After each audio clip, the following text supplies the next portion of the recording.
What is going on, everyone? This is Eric coming at you from just outside of Hartford, Connecticut.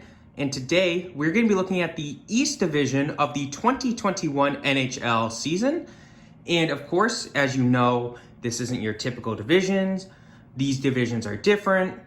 As you know, if you don't understand what I'm talking about, definitely check out the first video in this playlist. It discusses the 2021 NHL season. Now, this video is essentially going to be discussing the off-season recap for the teams, and then I'll do a quick prediction. Now, who is in the East Division?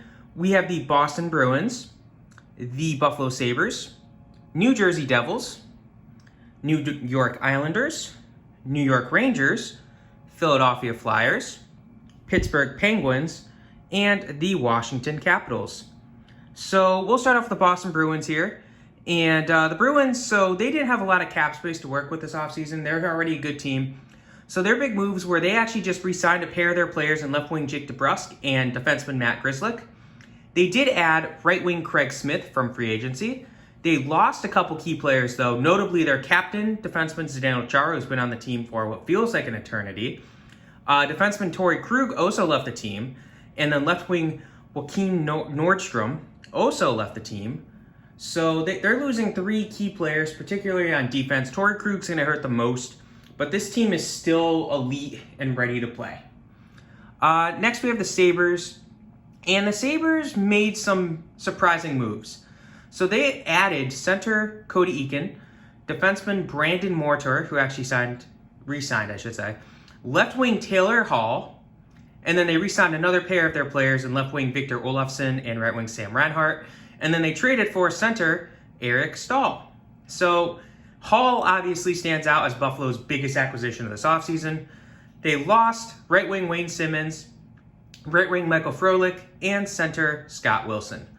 Buffalo probably won't be a competitor this year, especially in this gauntlet of the division, but there's some talent there. Adding Taylor Hall on a one-year deal definitely helps out Buffalo. Next, we have the Devils, and they had a really quiet offseason. So they actually would re-sign goaltender Mackenzie Blackwood, and they would sign defenseman Sami Vatanen.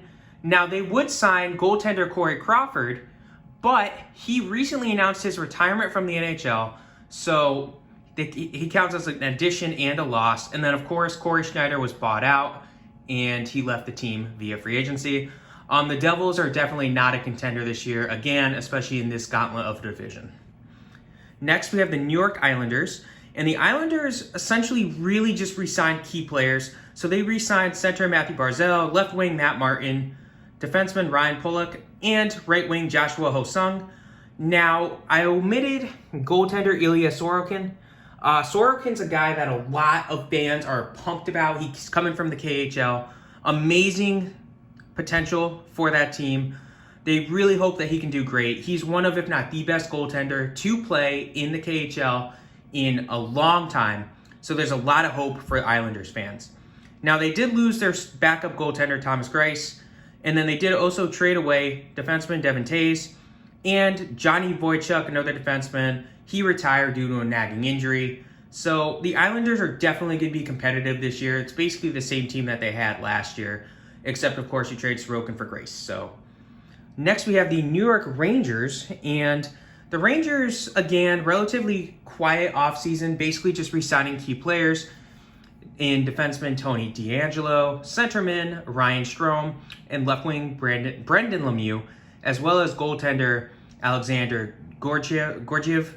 And then they did sign goaltender Keith Kincaid from the Devils, or not the Devils, the Canucks, I'm pretty sure at this point. I don't remember where he's coming from.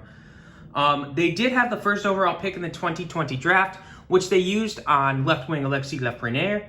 So the only draft pick I'll note because he's obviously the number one pick. Now, they did trade away two players in defenseman Mark Stahl and centerman Elias Anderson. He went to the Kings. Check out the Western video if you want to know my opinion on that trade. They also lost right wing Jesper Fast and goaltender Henrik Lundqvist, who we will get to shortly. The Rangers are probably team 6 out of 8 in this division, but they're still a pretty good team. They're not bad by any means, but they're not probably playoff bound. Next, we have the Flyers, and they really didn't do too much this offseason. They just re-signed 4 key players, and left wing Oscar Lindblom, we all know his story. backup goaltender Brian Elliott, and defenseman Philip Myers. They also signed defenseman Eric Gustafsson, so decent acquisition. They did lose right wing Tyler Pitlick. The Flyers are in a good position. They definitely have a lot of talent in Philadelphia, so we'll see what happens with them.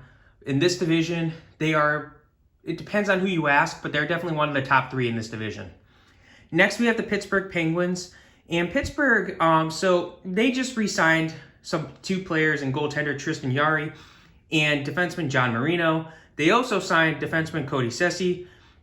Now, they did trade away 2 key players in goaltender Matt Murray and centerman Nick Bukestad. And then they also lost trade deadline acquisition center Patrick Marleau. So Pittsburgh's not golden. They're not going to run away with this division like they have in the past. They're getting older. Pittsburgh definitely has its problems. We'll see how they can do this year. This is going to be a big year for Crosby and a big year for Malkin. Lastly, we have the Washington Capitals. And the Capitals, they really went heavy with former Metropolitan teams. So they signed defenseman Justin Schultz, formerly of the Penguins at one point, goaltender Henrik Lundqvist, formerly of the Rangers, defenseman Zdeno Chara, who was formerly of the Bruins, defenseman Trevor Van Riemsdyk, formerly of the Hurricanes, and right wing Connor Sherry, who I believe played for the Penguins at one point as well. So they signed a lot of division rivals, either normal season or this season, to include Chara. They're a bunch of older players, so they're trying for another run this year. They did lose goaltender Henrik Lundqvist. He retired due to a heart condition. They got rid of they let Braden Holtby walk via free agency, their starting goaltender. They also lost defenseman Radko Gudas and right wing Ilya Kovalchuk. So the Capitals are probably fighting for a playoff spot with Pittsburgh. How do I see this division going? So pick them at this point. I would say the Bruins and the Flyers are the favorites to win this division. They'll probably go 1-2. But a lot of people are picking up steam on the Islanders, so I won't be shocked to see the Islanders have one hell of a season. So those are definitely my big 3 from this division. Pittsburgh and Washington are fighting for that 4th spot out of this division. And then Rangers are probably the 6th. Buffalo probably has surpassed New Jersey as the 7th team. But that is the 2021 Eastern Division of the NHL. Hope you guys enjoyed this video. Have a good rest of your day.